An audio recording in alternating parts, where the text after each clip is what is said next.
దేశమంతా చూసింది. రాహుల్ గాంధీ గారు హై వోల్టేజ్ హైడ్రోజన్ బాంబ్ లాంటి నిజాన్ని పేల్చడం జరిగింది. ఇది మోడీ గారి మోసం మీద పేల్చిన బాంబు. ఇది ఈసీఐ చేస్తున్న దగా మీద పేల్చిన బాంబు. రాహుల్ గాంధీ గారు ఒక్కొక్కటిగా తీగలాగుతున్నారు. దాంతో కర్ణాటకలో, మహారాష్ట్రలో, నిన్న హర్యానాలో జరిగిన ఈసీఐ చేసిన మోసాన్ని దేశం ముందు బయటపెట్టారు. నిన్న చాలా వివరంగా రాహుల్ గాంధీ గారు ఒక ప్రెజెంటేషన్ ని దేశ ప్రజల ముందర పెట్టడం జరిగింది.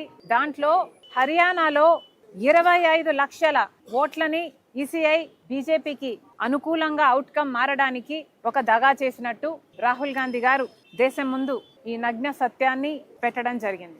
25 లక్షల దొంగ ఓట్లు అంటే హర్యానాలో మొత్తం ఉన్నదే 2 కోట్ల ఓట్లయితే దాంట్లో 25 లక్షల ఓట్లు దొంగ ఓట్లే. అంటే 8 మంది ఓటర్లకు ఒక ఓటు దొంగ ఓటు. ఎంత ఆశ్చర్యం! అసలు హర్యానాలో పోల్ అయింది బీజేపీకి, కాంగ్రెస్ పార్టీకి ఓట్ షేర్ చూసుకుంటే రెండిటికి పెద్ద తేడా లేదు. బీజేపీ పార్టీకి 55,48,000 చిల్లర ఓట్లు పోలైతే కాంగ్రెస్ పార్టీకి పోలయ్యింది 54,30,000 చిల్లర. అంటే కేవలం 1,18,000 ఓట్ల తేడాతో హర్యానాలో బీజేపీ అధికారంలోకి రావటం జరిగింది. అంటే వీళ్ళు దొంగ ఓట్లుగా 25 లక్షల ఓట్లు చేర్చారు. దాంతో 1,18,000 ఓట్ల తేడాతో బీజేపీ పార్టీ హర్యానాలో గవర్నమెంట్ ఫామ్ చేసింది. ఇది సర్కార్ చోరీ కాకపోతే ఏమిటి అని అడుగుతున్నాం. నిజంగానే 25 లక్షల దొంగ ఓట్లను చేరుస్తే 1,18,000 ఓట్లతో బీజేపీ పార్టీ అధికారాన్ని జిక్కించుకుంది. ఓటు పర్సంటేజ్ చూస్తే 25 లక్షల దొంగ ఓట్లు చేర్చిన తర్వాత బీజేపీకి వచ్చిన vote share 39%.9. Congress party India కూటమికి వచ్చింది, ఒక కాంగ్రెస్ పార్టీకే వచ్చింది 39%.1 ఏమో. కూటమి అంతా కలుపుకుంటే 39.3% వచ్చినట్టుంది. అంటే కేవలం 0.7%తో బీజేపీ పార్టీ అక్కడ గెలవడం జరిగింది. కాంగ్రెస్ పార్టీ అధికారం కోల్పోవడం జరిగింది. అంటే ఈ 25 లక్షల దొంగ ఓట్లను చేర్చకపోయినుంటే కాంగ్రెస్ పార్టీ చాలా సులువుగా హర్యానా ఎలక్షన్ ను స్వీప్ చేసేది, సర్కార్ను ఫామ్ చేసేది. కేవలం 25 లక్షల దొంగ ఓట్లని చేర్చారు కాబట్టే హర్యానాలో బీజేపీ పార్టీ సర్కార్ని ఫామ్ చేయగలిగింది మోసం చేసి. ఇంత అన్యాయం జరిగింది హర్యానాలో ఎగ్జిట్ పోల్స్ మొత్తము కాంగ్రెస్ పార్టీ అధికారంలోకి వస్తుంది అని చెప్పిన తర్వాత కూడా ఈ మోసానికి మాత్రమే, కేవలం ఈ మోసం కారణం చేత మాత్రమే బీజేపీ పార్టీ అధికారం చేజిక్కించుకుంది. ఇది మన దేశంలో జరుగుతున్న వాస్తవ పరిస్థితి. ఓట్ చోరీ ఎలా జరుగుతుంది, అసలు సర్కార్ చోరీనే ఎలా జరుగుతుంది, ఒక్కొక్క రాష్ట్రాన్ని బీజేపీ పార్టీ ఎలా దోచేసుకుంటుంది అన్న విషయాన్ని నిన్న రాహుల్ గాంధీ గారు దేశ ప్రజల ముందర పెట్టడం జరిగింది. నిజానికి మన దేశంలో చూసుకుంటే ఓటు అనే ఒక్క దగ్గర మాత్రమే పేదవాడికి, ధనవంతునికి కూడా సమానంగా ఉన్న ఒకటే చోట సమానత్వం ఎక్కడైనా మన దేశంలో పేదవాడికి, ధనవంతునికి ఉంది అంటే అది ఒక్క ఓటు దగ్గర మాత్రమే. కానీ ఇప్పుడు ఆ అవకాశం కూడా లేకుండా చేస్తున్నారు. అసలు ఓటు అనే హక్కు, ఓటులో నిజాయితీ లేకపోతే పేదవాడిని పట్టించుకునే పరిస్థితే మన దేశంలో ఉండదు. అలాంటి ఓటుని కాపాడాల్సిన బాధ్యత ఎలక్షన్ కమిషన్ ఆఫ్ ఇండియా. కానీ election commission of India impartial గా, స్వేచ్ఛగా జరపాల్సిన ఎన్నికలను కాస్త హైజాక్ చేసి బీజేపీ ఎలక్షన్ ఏజెంట్ గా ఈరోజు ఎన్నికల కమిషన్ మారిపోయింది. కేవలం బీజేపీ పార్టీ గెలవాలి, గెలవటానికి ఏం చేయాలో, ఎక్కడ ఓట్లని, దొంగ ఓట్లను పెంచాలో ఎలక్షన్ కమిషనే స్వయంగా చేస్తుంది. ఎక్కడ కాంగ్రెస్ కు అనుకూలంగా, కూటమికి అనుకూలంగా ఉన్న ఓట్లను తొలగించాలో అది కూడా ఎస్ఐఆర్ పేరు మీద ఈసీఐఏ చేస్తుంది. ఇలా ఒక్కటి కూడా నిజాయితీగా, నీతిగా ఉండాల్సిన ఈసీఐ ఒక్క విషయంలో కూడా ప్రజల పక్షాన, ప్రజాస్వామ్యం పక్షాన నిలబడకుండా ఈరోజు బీజేపీకి సొంత ఆర్ఎస్ఎస్ లాగా ఎలా పనిచేస్తుందో బీజేపీకి ఈసీఐ కూడా అలా పనిచేస్తుంది. ఇప్పటికే మన దేశంలో మొత్తం అన్ని వ్యవస్థలను బీజేపీ తమ గుప్పిట్లో ఉంచుకుంది, తమ చెప్పు చేతుల్లో ఉంచుకుంది. వాళ్ళు ఎలా చెప్తే బీజేపీకి అనుకూలంగా పనిచేసేటట్టుగా ఇప్పటికే అన్ని వ్యవస్థలను బీజేపీ భ్రష్టు పట్టించింది. ఇన్కమ్ ట్యాక్స్ అయితేనేమి, ఈడీ అయితేనేమి, సిబిఐ అయితేనేమి, ఆఖరికి ఆర్బీఐ అయితేనేమి, స్టాక్ ఎక్స్చేంజ్ అయితేనేమి, ఇలా ఒకటి కాదు, రెండు కాదు, అన్ని వ్యవస్థలను బీజేపీ భ్రష్టు పట్టించడం కాకుండా ఇప్పుడు ఈసీఐ కూడా ఆ జాబితాలో చేరిపోయింది. ఇక మన దేశంలో ప్రజాస్వామ్యం మిగులుతుంది అని అనుకోవాలా?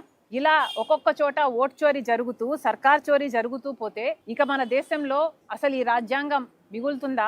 ఈ బీజేపీ పార్టీ రాజ్యాంగాన్ని మిగులుస్తుందా అన్న అనుమానం కలగటం లేదా? అందుకే రాహుల్ గాంధీ గారు ఇది చాలా ముఖ్యమైన అంశం కాబట్టే ఓట్ చోరీ మీద ఇంత పోరాటాన్ని నెత్తికెత్తుకున్నారు రాహుల్ గాంధీ. ఇటీవల కాలంలో చూసాం, 3 ఏళ్ల కింద రాహుల్ గాంధీ గారు ఐక్యత కోసం, సోదరభావం కోసం వేల కిలోమీటర్ల పాదయాత్ర చేశారు. ఆ తర్వాత కూడా రాజ్యాంగాన్ని కాపాడటానికి, రాజ్యాంగం అనే పుస్తకాన్ని పట్టుకొని మరి ఒక ఉద్యమం లాగా ఈ దేశంలో అవేర్నెస్ ని క్రియేట్ చేయడానికి, రాజ్యాంగం కాపాడటానికి రాహుల్ గాంధీ గారు పోరాటం చేశారు. ఇప్పుడు ఓట్ చోరీ జరగకుండా ఓట్ అనే హక్కుని కాపాడడానికి రాహుల్ గాంధీ గారు ఈ పోరాటాన్ని నెత్తికెత్తుకున్నారు. ఇది రాహుల్ గాంధీ గారు చేయటం, కాంగ్రెస్ పార్టీ చేయటం, మా నాయకుడు చేయటం మా అందరికీ గర్వకారణం. ఈసీఐని ఇప్పటికే రాహుల్ గాంధీ గారు డిమాండ్ చేశారు. ఇప్పటికైనా పద్ధతి మార్చుకోవాలి, ఇప్పటికైనా నిజాలను బయట పెట్టాలి. ఈసీఐని డిజిటల్ ఓటర్ జాబితాని డిజిటల్ డేటా రూపంలో ఇవ్వాలి అని డిమాండ్ చేశాడు రాహుల్ గాంధీ గారు. కానీ ఇంతవరకు ఈసీఐ దానికి స్పందించలేదు. అలాగే సీసీటీవీ ఫుటేజ్లు చాలా చోట్ల 5-6 గంటల మధ్యలో 60 లక్షల ఓట్లు, మహారాష్ట్రలో అయితే 60 లక్షల ఓట్లు between 5 PM and 6 PM poll అయ్యాయి. అవి ఎవరు వేశారు చూద్దాము అంటే సీసీ ఫుటేజ్లు లేవు. ఇలా ఎక్కడ దొంగ ఓట్లను చేర్చారు, ఎక్కడ కాంగ్రెస్ కు అనుకూలంగా ఉన్న ఓట్లను తీసేశారు, ఇవన్నీ తెలియాలి అంటే డిజిటల్ డేటా చాలా ముఖ్యం. కానీ ఇవేవి అందించడంలో కానీ, సహకరించడంలో కానీ, నిజాలను బయటపెట్టే విషయంలో కానీ ఈసీఐ ఏ మాత్రం సహకరించడం లేదు. కాబట్టే ఈరోజు ఇంత పెద్ద ఎత్తున కాంగ్రెస్ పార్టీ, ఇండియా కూటమి ఈ పోరాటాన్ని చేస్తుంది. ఈ పోరాటంలో భాగంగానే ఓట్ చోర్ గద్దీ చోడ్ అనే క్యాంపెయిన్ కాంగ్రెస్ పార్టీ చేపట్టింది. అందులో భాగంగానే ప్రతి రాష్ట్రంలోనూ సంతకాల సేకరణ ప్రజల దగ్గర నుంచి వాళ్ళ మద్దతు కోరుతూ ఓట్లు చోరీ కాకుండా కాపాడే విషయంలో కాంగ్రెస్ పార్టీ చేస్తున్న ఈ పోరాటంలో వాళ్ళు కూడా మద్దతు ఇచ్చి, వాళ్ళు కూడా సంతకం అడుగుతూ ప్రతి రాష్ట్రంలో ఈ సిగ్నేచర్ క్యాంపెయిన్ కాంగ్రెస్ పార్టీ చేపట్టింది. ఆంధ్ర రాష్ట్రంలో కూడా 175 నియోజకవర్గాలకు గాను ప్రతి కోఆర్డినేటరు, ప్రతి జిల్లా అధ్యక్షుడు కష్టపడి జనాల మధ్యకు వెళ్లి 17,65,000 చిల్లర సిగ్నేచర్లని ఓట్ చోర్ గద్దీ చోడ్ అనే క్యాంపెయిన్ కి కాంగ్రెస్ పార్టీ చేస్తున్న ఈ పోరాటానికి మద్దతుగా సేకరించడం జరిగింది. అదే ఇక్కడ నా వెనకాల ట్రక్ లో మీకు కనిపిస్తున్న సంతకాల సేకరణ ఫామ్స్. కాంగ్రెస్ పార్టీ నాయకులు, కాడరు అందరూ కలిసి 175 నియోజకవర్గాలలో జనాల మధ్య తిరిగి ప్రతి మార్కెట్లో జనాలు ఎక్కడైతే గుంపుగా ఉంటారో అక్కడికి వెళ్ళి బీజేపీ పార్టీ ఈసీఐ ఓట్ చోరీకి ఎలా పాల్పడుతుందో వాళ్ళకు చెప్పి ట్రాక్లు ఇచ్చి వాళ్ళ మద్దతు సేకరించి ఇలా సంతకాల సేకరణ చేశాం. 17,65,000 చిల్లర జనాభా కాంగ్రెస్ పార్టీకి మద్దతుగా రాహుల్ గాంధీ గారు చేస్తున్న ఈ పోరాటానికి మద్దతుగా ఈ సంతకాలు సేకరణ చేపట్టడం జరిగింది.